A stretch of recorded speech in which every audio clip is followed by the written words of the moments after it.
to another edition of Thunderdome!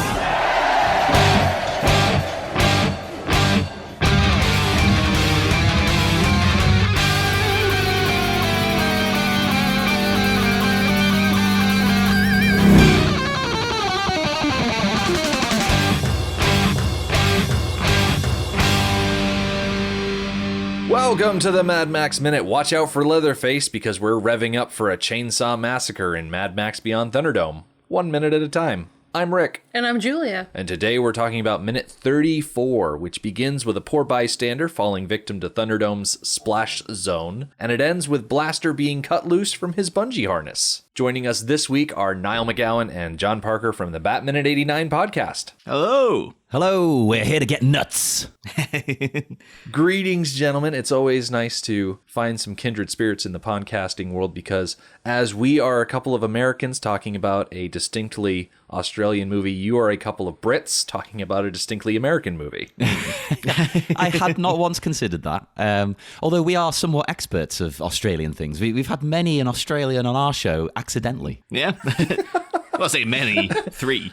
But, Hey, that's many. oh, actually 4 technically. 2 of them were in the same session, so I'll get that. That's 4. So that translates to many. So well, yeah. We're basically Aussies. It's fine. Yeah.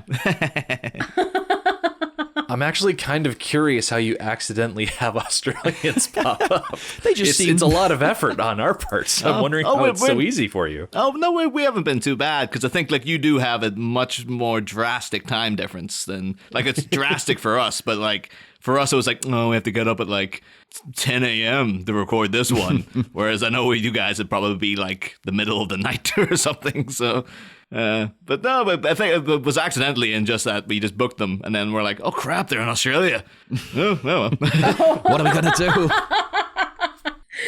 Didn't realize they were going to be so far apart. Yeah. I said, but the thing is, you wouldn't know, but it seems as if they're in the room. It's the magic of podcasting. Oh, it's like the Olympics all over again. Speaking of the Olympics and grand competitions, we are back in Thunderdome for the second week in a row. This is the continuation of Blaster's combat maneuver because he's gotten his giant machete on the end of a stick and he is dashing towards Max. And Max, seemingly out of the blue, gathered his faculties together and was able to flip through the air out of Blaster's path. He is now back in the game after taking a severe beating last week. I have to say, I'm like really happy that we actually got like the titular minutes here. Like we are in the Thunderdome, considering we've not been on the show at all for like the first 2 movies. So this is like, holy crap, we're thrust right into the main show here right now. Yeah, like I know this is the name of the film, but like surely this is the thing it's remembered for, because this one's not as well thought of as, well, the second one especially, is it? Like some people really don't get on with this one too well, in my experience. But this scene is great. I think it's the part that actually goes beyond the Thunderdome is where people get lost. As soon as it goes to the kids, it's like, ooh, oh boy. But you guys will get there in due time anyway. Oh yeah.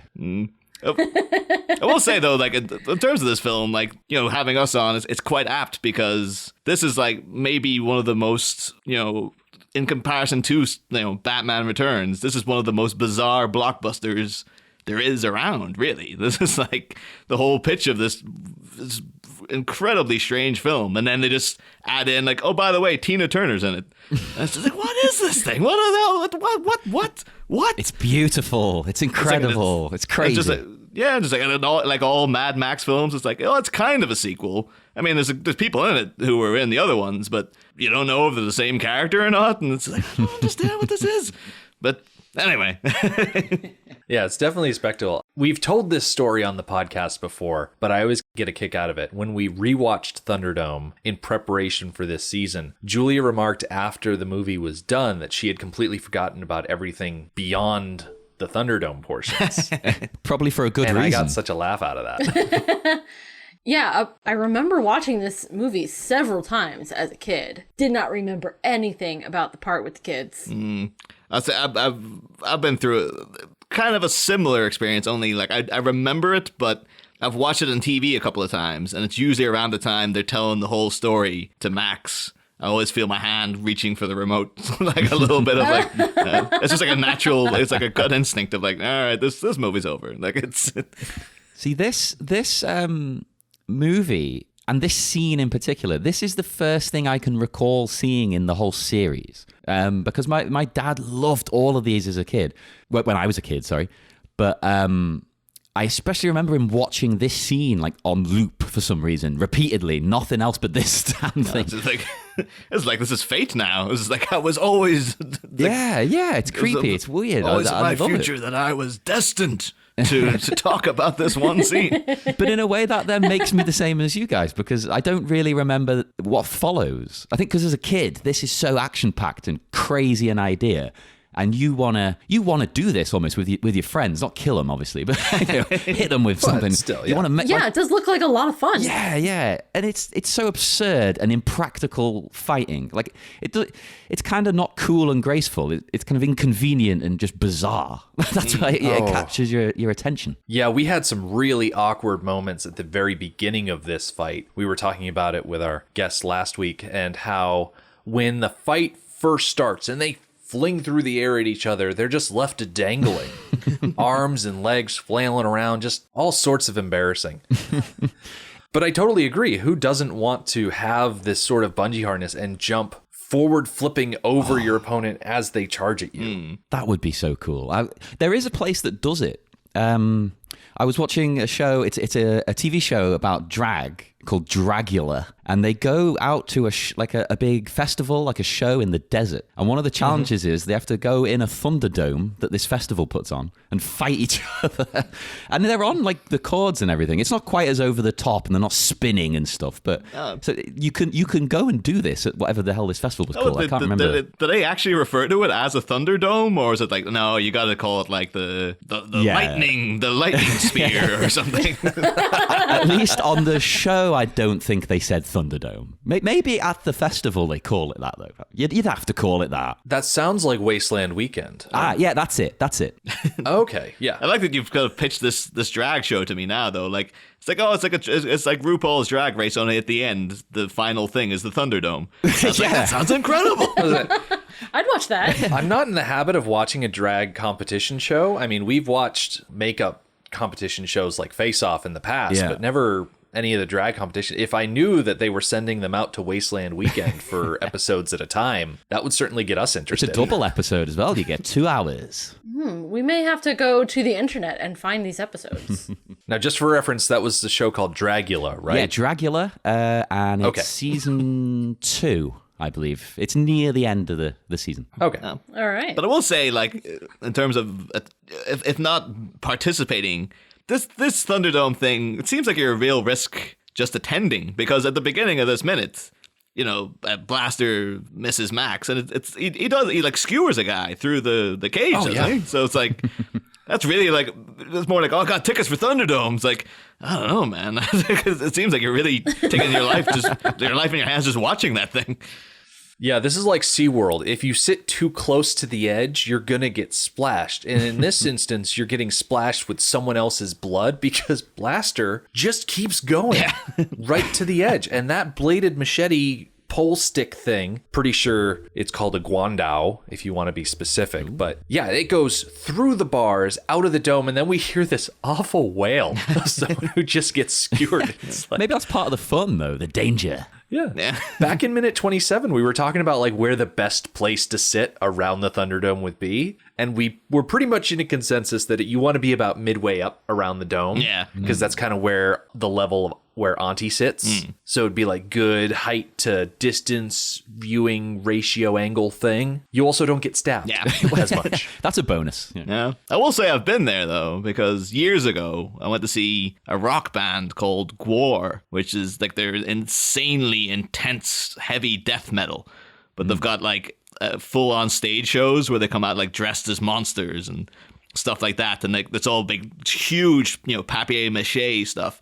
And basically all they do is like they'll spray the audience with blood. They'll spray you with like, they'll bring out giant, penises and spray you with spunk and stuff like that. And they'll bring out like a security guard, I guess, sort of like a policeman with a big papier mache head coming out going, oh, what's happening here now? In the middle of the concert, and they just beheaded him live on stage and sprayed the audience with his blood and stuff. But I had no idea any of this was happening when I was going to it. I was just like, someone invited me, and I was like, oh, I'll go to that. And I showed up in like a shirt with a tie and a waistcoat on.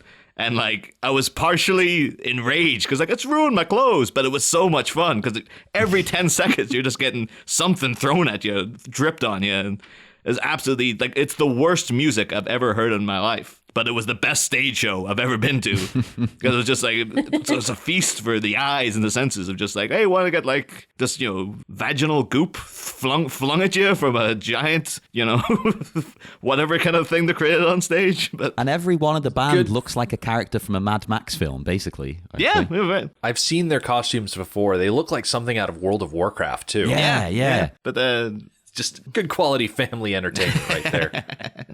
As long as your family is the Manson family. There does seem to be a thrill about standing at ground level around the Thunderdome. There are like layers of people around the base of it who have chosen not to climb up where there's plenty of room left on the dome. They could climb up and perhaps get a better view, but then they would no longer be in the splash zone. yeah. Yeah, that's part of the fun, isn't it? Getting sweat Yeah, they're and doing blood. it for the thrill of maybe getting splashed with somebody's blood, and oh no, maybe you'll get stabbed by Or- Blaster himself. I just realized, or if you're standing around the edge and someone next to you gets stabbed, it's a free-for-all for their stuff. Oh, yeah. Oh, Yes. yeah, loot them. Ooh. So you're not going to catch the foul ball, but you may get to ransack a corpse. Hey. That's probably their biggest motivator. Like, yes, they're there to have a good time and to enjoy, but this is still a survivalist society. So if they can pilfer somebody's wallet after they've been stabbed in the face by Blaster, yay! That's a good way of looking at it. I hadn't thought of that. I was coming more from the angle of like, they probably thought, well, it's worth the risk because if I die, I die. Who really cares? Look at the world I live in. Right? Like, at least go out in a blaze of glory. At least you Right. enjoyed it. Yeah. I am surprised though that I'm sure you guys have probably mentioned it when it was been set up, but like Auntie and whatnot, like they seem to be they're midway up. I'm surprised they're so close to the rabble because it seems like they'd be a bit more like no, you keep there's a class separation here. So as this was supposed to be sort of like everyone bands together and as one to enjoy Thunderdome. I don't mind sitting amongst the people and that kind of thing. It does seem to be a bit of an egalitarian move on their part. But at the same time, all of the ruling class is on this one platform. Yeah, they got like a little box. Yeah, that is less protected than the rest of the Thunderdome because it's got like an open window where there's no framing. Oh, yeah. So, yeah, what if the chainsaw that we see this week goes crazy and gets flung into that window? It's going to kill all of the ruling class. That's a highly bad likely idea. thing. Like, that can happen at a moment's notice, surely. That's what the guards are for. They're supposed to throw themselves in the path of oncoming chainsaws. They're standing in the back. They're going to have to push Auntie and the Collector out of the way, which would serve the same purpose, to get in front of them to protect them. Ooh, maybe they want her to die. It's a conspiracy. It's a setup. Maybe that's half the appeal of Thunderdome as well. It's like, you never know, maybe something will fly out and hit Auntie. Like, they've got the box rigged, the platform rigged, so like nothing could ever actually happen. But it's like, hey, you never know, it might. So people are like, maybe today's the day. Julie, I'm glad you brought up the chainsaw because as Blaster is dealing with the fact that his weapon went through the bars and stabbed someone and he's distracted by that, Max is able to fling himself using the bungee cords up to grab a chainsaw that is hanging from the inside of the dome. Oh, what a big mistake. That was such a stupid move. You know, it's an interesting and unexpected tool to find in the Thunderdome, mainly because you look at the landscape around Bartertown and there's something lacking, namely trees. Yeah. Which is usually something that you would associate with having a chainsaw around. So someone must have brought it from elsewhere and used it as a trade item. Although, Yes. again, it could be, not to spoil what's about to happen, but it doesn't really work either. So it could have been that it's been laying around for years, this chainsaw. Like, it's like no one's ever got up to use it before. So it's just like, yeah, it doesn't actually function anymore. It's just been lying for like 10 years or however long it's been since there might have been a tree in this area. Oh. Yeah. I'm glad you said it didn't work as well, because as soon as he got it, I just immediately thought of the video game Doom and using a chainsaw on the demons. But every time I tried to do that, I messed up and died. So I kind of want that to happen to Max here. It's a bold strategy, Cotton. We'll see if it pays off. But I wanted to call back to my opening blurb there because I mentioned the Texas Chainsaw Massacre. Now, Texas Chainsaw Massacre came out in 1974, which is way before Beyond Thunderdome. And the sequel to Texas Chainsaw Massacre didn't come out until 1986. And so I was trying to figure out what chainsaw movies came out between 74 and 85, and I learned that the people of Australia didn't actually get to watch Texas Chainsaw Massacre until 1984 because the Australian Film Board had banned the movie before that point. Oh my God. So seeing Max grab a chainsaw in 1985, everyone would have fresh in their mind the imagery of Texas Chainsaw Massacre because it was finally released in 1984. Do you know if it is a direct reference to it, or you just suspecting? There's no confirmed link between the two items. It's just more of a coincidence thing. Although I will mention, as if anyone who listens to Batman at 89 will know, we've got a habit of trying to connect absolutely everything back to Batman in some way. And I can actually do that by you mentioning Texas Chainsaw Massacre and Leatherface quite directly, because in the original movie, obviously, Gunnar Hansen played Leatherface, but he was played in the remake, the Platinum Dunes one from like the early 2000s, by a fellow called Andrew Brynarsky. I'm not quite sure how you pronounce his last name, but people would know him as Max Shrek's son in Batman Returns. So there you go. It's coming soon to a podcatcher near you. Yeah. Oh, That minute returns. I'm dying to talk about him and just Walken in general, because his whole performance is him doing an impression of Chris Walken while Chris Walken's right there. And it's amazing. It's fantastic to watch. But beyond that, though, like, I've had like chainsaws on the brain all this week as well, because That must be painful. yes, oh my God, just like finally got it removed. But no, because this week also was just, sadly, this will be old news now, but it was the cancellation of Ash versus Evil Dead, which is obviously that's right. Oh, really? Yeah, it's got 3 seasons and it's done. But obviously, That's too Bruce bad. Campbell's character obviously famously had a chainsaw in his hand. And earlier this week as well, I went out to see a live show called The Elvis Dead, which was a guy who reenacts all of Evil Dead 2 live on stage to the songs of Elvis, which is fantastic, quite frankly.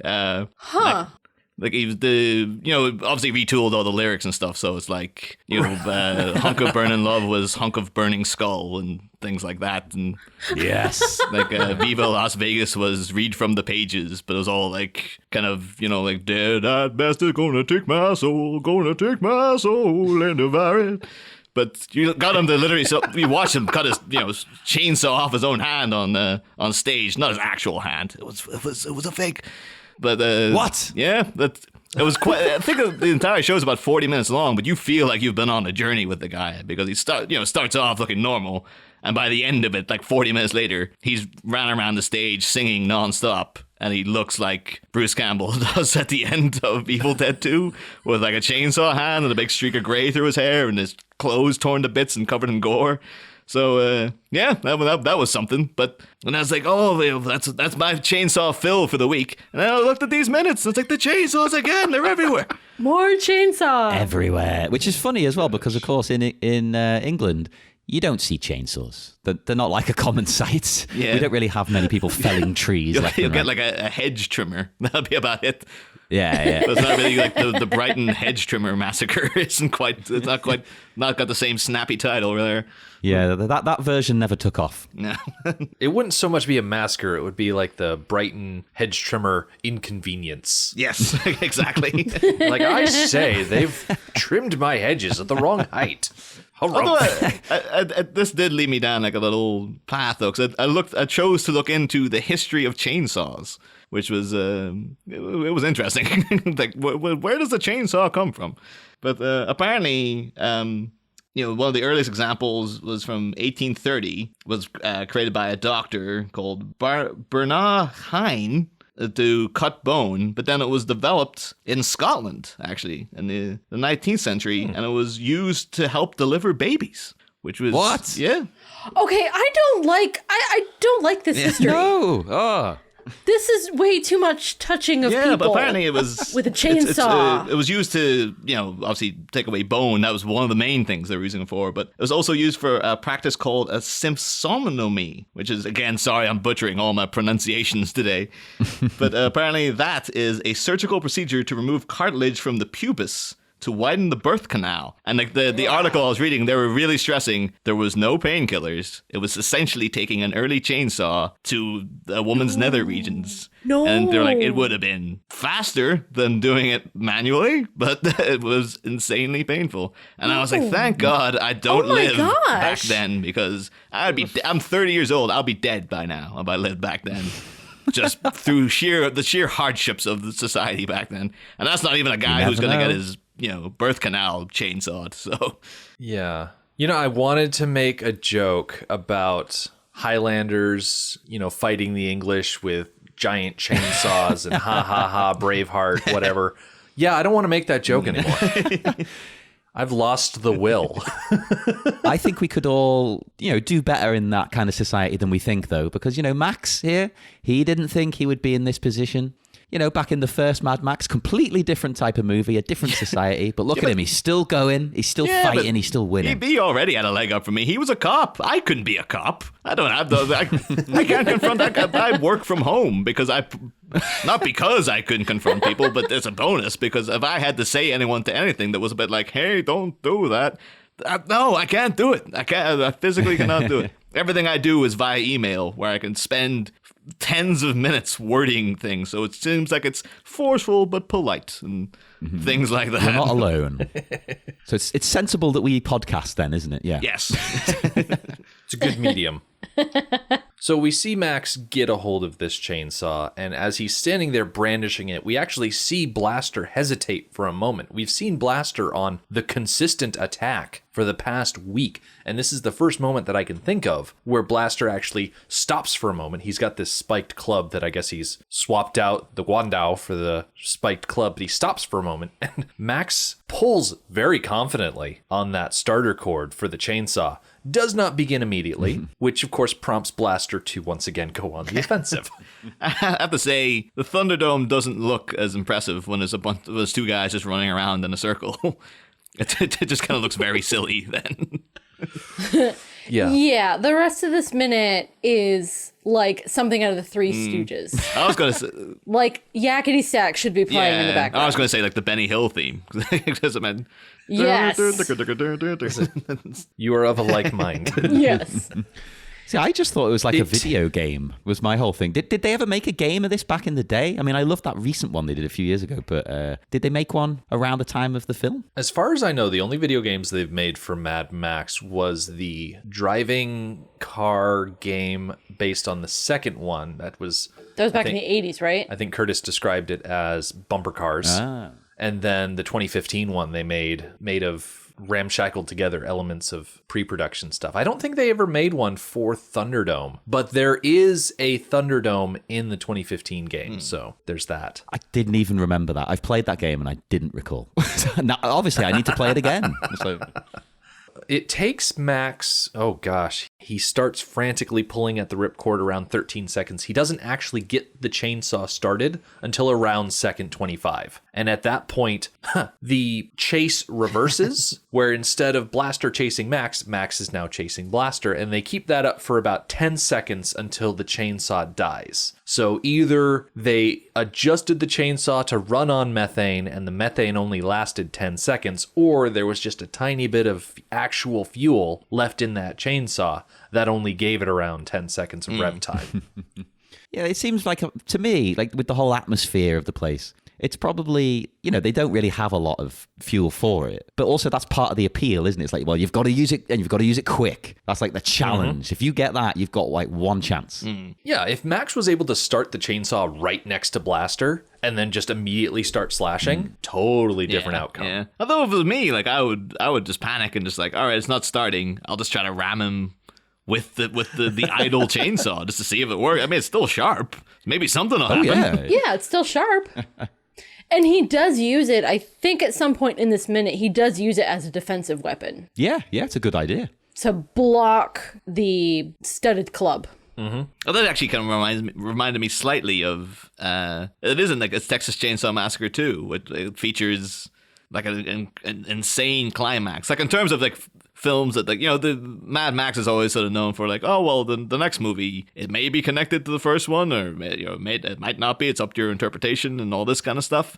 Whereas like Texas Chainsaw 2 is just like a guy who went like, I'm making it's a second film, but I don't know if it's even remotely connected to the first one beyond the character names, because it's like an insane comedy film. But as I recall, at the end, there's a full on like chainsaw on chainsaw sword fight, which is, always something you're going to want to see, particularly when it's Dennis Hopper freaking holding the chainsaw. But yeah, just seeing that little bit of a deflection, I was like, oh, it's the slightest hint of Texas Chainsaw 2 there. Yeah, Max has to defend himself with the chainsaw against the club, and then he blocks the chainsaw, drops it, runs away again, which prompts Blaster to chase after him. And Max does this, awesome move where Blaster is running up behind Max and he goes in to swing at him with the club. And Max does this perfectly timed backflip and just matrix moves over Blaster's club to fly all the way across the dome. It's an excellent maneuver. It looks amazing. It's really cool, to be honest. I the only way I would improve this is to do more stuff like that. You could take it too far and you could CGI people flying all around these days, but, even more acrobatics, like in a kind of Crouching Tiger fashion. I would have liked to see Blaster get to do stuff like this. Blaster has tons of experience inside Thunderdome. He should be using those bungee cords to his best advantage. Yeah. And he's kind of not using them at all. That's the thing with Max as well. Is like, that's a great maneuver, but like, part of me wonders is like, was it on purpose? Because it seems like he's in a bit of a tight spot. He might have been like, I'll just try jumping, and it's like, well, I managed to. Hope that looked pretty cool. But I'll try jumping. That's a good trick. Yeah, and it's especially with this one, and then again in Wednesday's Minute. I think that the bungee controllers at the top of the dome are helping him. I think they are adjusting the tension on the bungees as he's jumping to assist him in these maneuvers. Because it's a better show for the masses. Totally. Because, I guess like after like the first 20 times of seeing Blaster just massacre someone within 10 seconds, I was like, oh, this guy's been up a fight. Let's let's take him on. Let's see if we can get this. We can get like 10 minutes out of this. But surely, though, as you say with Blaster, you want to see him, doing more acrobatics and flying around. Surely that is the point of him being on the bungee cord things as well, because he's a big guy. He couldn't do that normally. So the whole fun surely is, well, he's on these things that allow him to do that, no matter his size. But he still doesn't bother. Yeah. And unfortunately, we don't get to see if Blaster had any of those tricks up his sleeve, because when Max lands on the other side of the Thunderdome, he's right next to that bladed weapon that I'm assuming is still sticking out of a wastelander outside the dome. Yes, I had some thoughts on that fact. Now, there are two options that I thought of for the reason why it was still there. Option number one, nobody cares about that spectator. The people around him don't care. They've probably already picked him clean.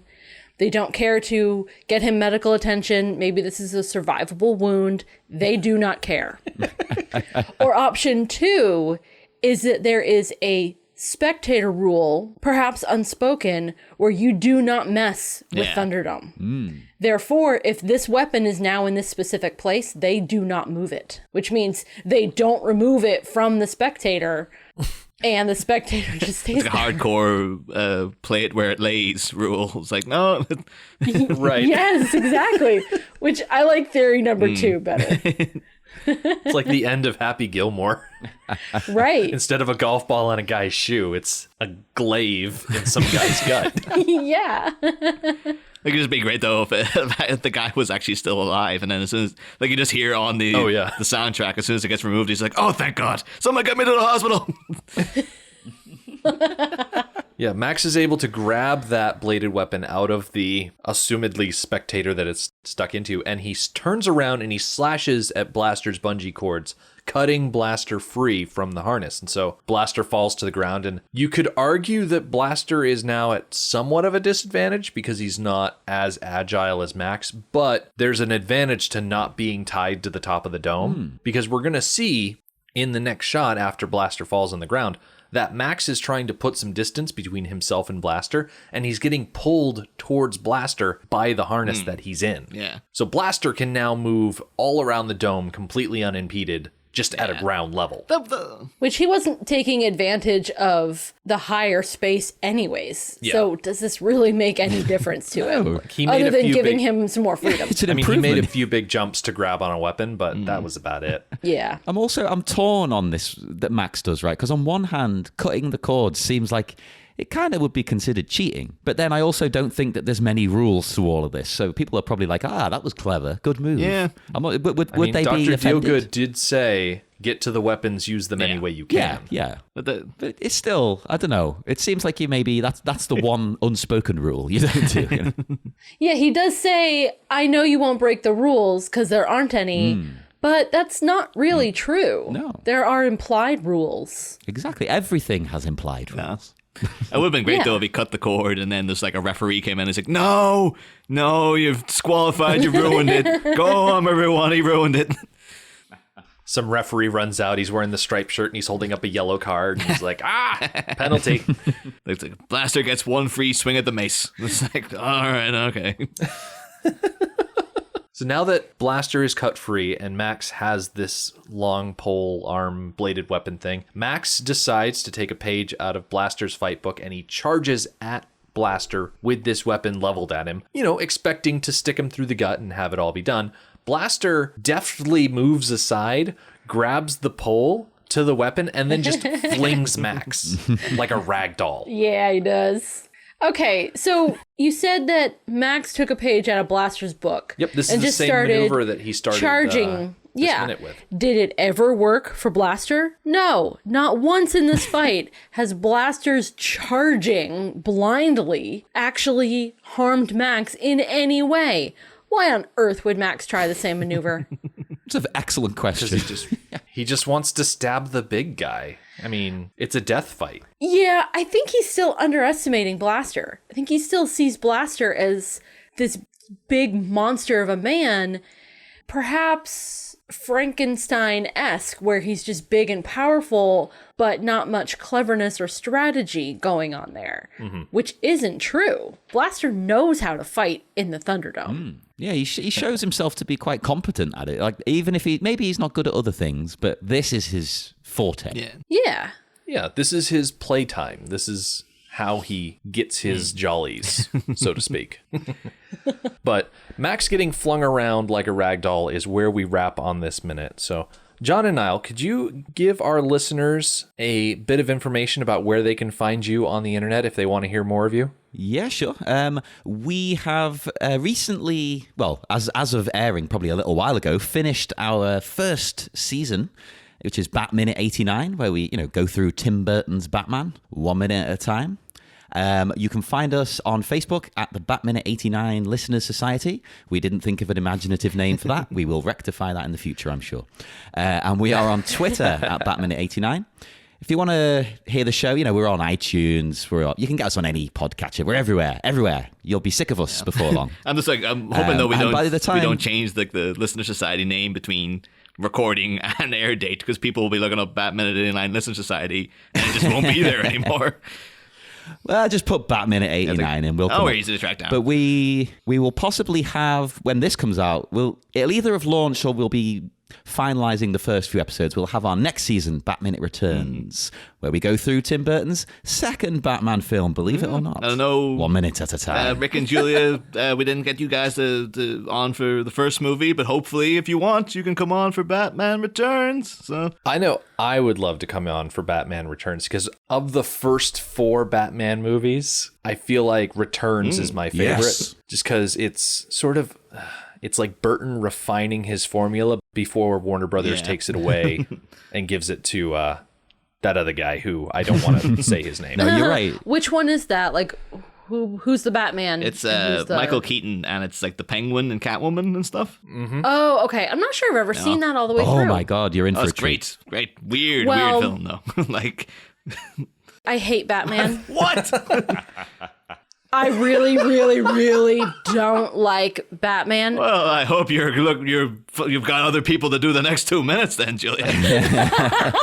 No, although but this is perfect, right? Because if there's one Batman movie you might like, not enjoying the character of Batman, it's that one. It's not really about Batman, and it's just a Tim Burton crazy movie when Tim Burton was good. All right. Yeah. I can handle that. You've got Michelle Pfeiffer as Catwoman. You've got Danny DeVito as the Penguin. You've got Christopher Walken as Max Shrek. Is it Shrek or Shreked? Shrek. Shrek. Yeah. Shrek, like the ogre. Yes. Yeah. Okay, gotcha. I'm never going to be able to unthink that now. I believe he's named after Max Shrek, the actor who played Count Orlok in Nosferatu. I believe is a direct reference. So if you need any help remembering, just think Nosferatu, go. Max Shrek. That's who I'd that much is. rather think Nosferatu than, a Michael Myers ogre. Yeah. But no, it's great just because the Rogues Gallery in that movie is so good. And can't emphasize enough, like it's a bizarre film considering it's like a huge blockbuster because like literally the opening scene is Pee Wee Herman throwing his deformed baby into the river. Like it's crazy. Like it's insane that's like, oh, this is the way kids will like this, right? And like, apparently. Well, I did as a kid. Yeah, I loved it, but like apparently the Warner Brothers did not. But we'll get into all that on our show at some point. I'd say that ties into Mad Max then, because as you said at the start, I think, Niall, this is a crazy movie. Yeah. Like this was a big, huge action film. It's insane. Yeah. So it's kind of similar in a way. Certainly. As for us, we are going to put a pin in all of this. We are going to come back on Wednesday. We're going to see Max capitalize on his mobility advantage, so to speak. He's going to get his hands on a new weapon and finally get to put his whistle to some good use. The Mad Max Minute podcast is a fan project by Rick and Julia Ingham. Mad Max franchise was created by George Miller and Byron Kennedy, is presented by Kennedy Miller Mitchell Productions, and distributed by Warner Brothers. Mad Max Minute is produced and edited by Rick Ingham. Our opening music is Verdi's Dies Irae by Daniel Batista of danielbatista.com. And our outro music is We Don't Need Another Hero by MilitiaVox of militiavox.com. Our home on the internet is madmaxminute.com. You can follow us on Twitter at madmaxminute, like us on Facebook by searching for Mad Max Minute, and join our Facebook listener group, Mad Max Minute Beyond Microphone. If you'd like to support the podcast, visit madmaxminute.com where you can check out our TeePublic storefront by clicking the store link, join our Patreon by clicking the support link, or make a one-time donation by clicking the donate link. Thank you for joining us for minute 34 of Beyond Thunderdome. We'll see you next time.